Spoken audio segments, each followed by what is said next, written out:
નમસ્કાર મારા વાલા દર્શક મિત્રો, દેશ વિદેશમાં રહેતા મારા બધા જ દર્શક મિત્રોને ડૉક્ટર શરદ સોનીના હર હર મહાદેવ।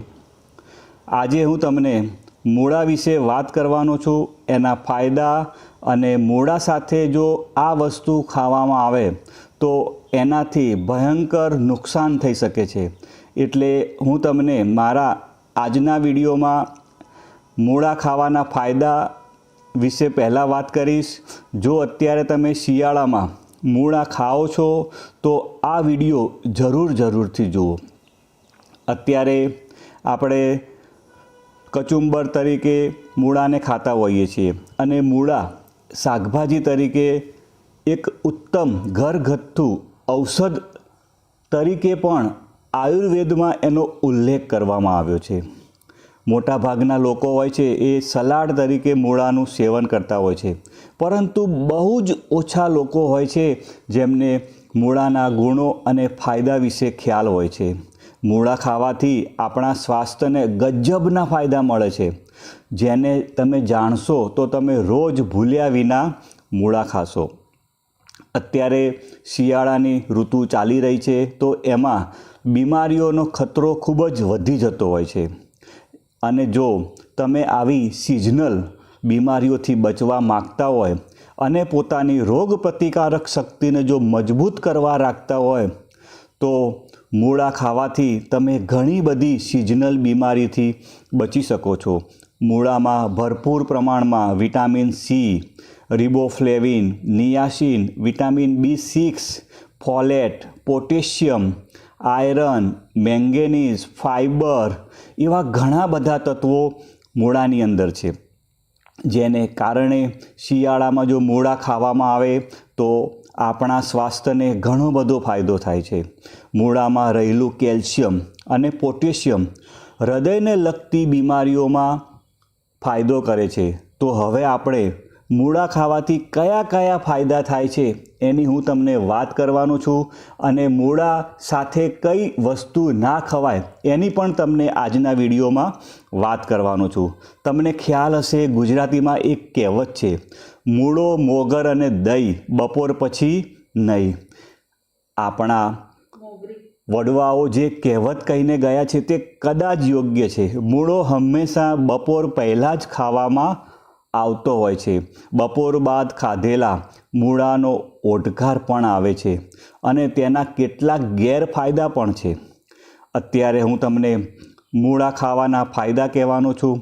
મૂળા ખાવાથી ચહેરાની ચમકમાં ખૂબ જ વધારો થાય છે। તેને ખાવાથી ભોજન સરળતાથી અને જલ્દીથી પચી જાય છે। મૂળામાં પ્રોટીન, કેલ્શિયમ, આયોડિન, લોહ તત્વ ભરપૂર માત્રામાં છે। તેમાં સોડિયમ, ફોસ્ફરસ, ક્લોરિન અને મેગ્નેશિયમ પણ છે। મૂળામાં વિટામિનોથી ભરપૂર છે। આ સિવાય પણ ઠંડીમાં સલાડ તરીકે મૂળા ખાવા જ જોઈએ। મૂળાના રસમાં થોડું મીઠું અને લીંબુનો રસ મિક્સ કરીને નિયમિત રીતે પીવાથી સ્થૂળતામાં છુટકારો મળે છે અને શરીર સુડોળ બને છે। દરરોજ સવારે ભોજન લેતી વખતે જો મૂળાનું સેવન કરવામાં આવે તો ડાયાબિટીસમાં ફાયદો થાય છે। મૂળામાં ભરપૂર પ્રમાણમાં વિટામિન સી હોય છે, જેથી શિયાળામાં મૂળા ખાવાથી કફ, શરદી, ખાંસી જેવી સમસ્યાઓમાં રાહત થાય છે।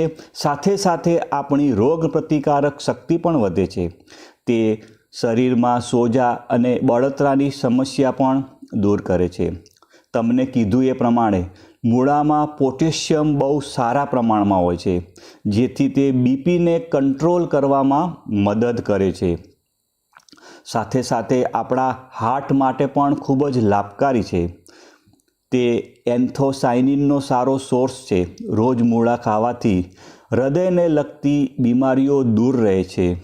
મૂળામાં ફોલિક એસિડ અને ફ્લેવોનોઇડ્સ પણ હોય છે। આગળ તમને વાત કરી એ પ્રમાણમાં મૂળામાં ફાઇબર ખૂબ જ હોય છે, જે ખાવાથી શરીરમાં ફાઇબરની ઉણપ થતી નથી અને પાચનતંત્ર આપણું મજબૂત રહે છે। મૂળા લીવર અને ગોલ બ્લેડરને પણ તંદુરસ્ત રાખે છે। મૂળા મેટાબોલિઝમને પણ સુધારે છે. તેને ખાવાથી એસિડિટી, સ્થૂળતા, ગેસ્ટ્રિકની સમસ્યામાં રાહત મળે છે. મૂળા ખાવાથી પેશાબની સમસ્યા પણ દૂર રહે છે. જો કે મૂળાનું સેવન તો મેં તમને કીધું એ પ્રમાણે હંમેશા ફાયદાકારક છે, પરંતુ જો કોઈ વ્યક્તિને પેશાબની સમસ્યા છે તો તેણે રોજ મૂળાનું સેવન કરવું જોઈએ. મૂળાનું સેવન કરવાથી આમાં ફાયદો થાય છે. મૂળા કિડનીને પણ સ્વસ્થ રાખે છે. મૂળાનું તમે સેવન કરો તો એનાથી કિડની માટે ખૂબ જ ફાયદાકારક છે. શરીરમાંથી ઝેરી તત્વોને દૂર કરવામાં પણ અસરકારક છે. ઘણા લોકોને પાઇલ્સની સમસ્યા હોય છે. જો તેને દૂર કરવા માગતા હો તો તમે મૂળાનું સેવન કરશો તો પાઇલ્સની સમસ્યામાં ફાયદો થશે. અને એની અંદર ફાઈબર હોવાથી જો તમને કબજિયાતની સમસ્યા હશે તો એની અંદર પણ ફાયદો થશે. હવે જો કોઈ સ્કિનની સમસ્યા, ચામડીની સમસ્યા હોય તો મૂળામાં રહેલ ફોસ્ફરસ અને ઝીંક ઠંડીમાં ડ્રાય સ્કિનને નરિશ કરવાનું કામ કરે છે અને ખીલ તથા ચહેરા પર તથા લાલ ડાઘ, એલર્જી વગેરે સમસ્યાઓને દૂર કરવામાં મદદ કરે છે. હવે ઘણા લોકો વારંવાર થાકી જતા હોય છે, તો થાક ઉતારવા માટે જો મૂળાનું સેવન કરો તો એનાથી આપણને થાક બહુ લાગતો નથી.